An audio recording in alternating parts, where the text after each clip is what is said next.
ఒకప్పుడు బ్రహ్మ విష్ణువుల మధ్య ఒక వివాదం తలెత్తింది. నేనే గొప్పవాడిని అని తీవ్రంగా వాదించుకోవడం మొదలుపెట్టారు. ఆ సమయంలో అకస్మాత్తుగా వారి మధ్యలో అంతం లేని అగ్నిస్తంభంలా, జ్యోతిస్తంభంలా పరమశివుడు అవతరించాడు. శివుడు వారితో ఇలా అన్నాడు: ఈ జ్యోతిస్తంభానికి పైభాగం ఎవరు కనుగొంటారో, క్రింది భాగం ఎవరు కనుగొంటారో వారే గొప్పవారు.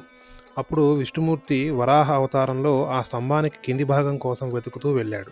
బ్రహ్మదేవుడు హంసరూపం ధరించి పైకి శిఖరాన్ని వెతుకుతూ ఎగిరాడు. కాలాలు గడిచాయి. ఎంత వెతికినా విష్ణుమూర్తికి ఆ స్తంభానికి అడుగు దొరకలేదు.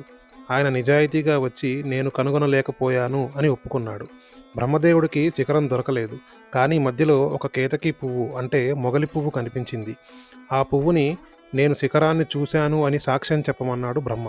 బ్రహ్మ చెప్పినట్లుగా ఆ మొగలి పువ్వు శిఖరాన్ని బ్రహ్మ చూశాడు అని విష్ణుమూర్తి ఎదుట అది సాక్ష్యం అసత్యంగా చెప్పింది.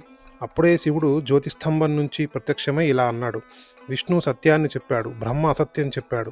అందుకే భూలోకంలో అతనికి విస్తృత పూజలు ఉండవు, దేవాలయాలు ఉండవు.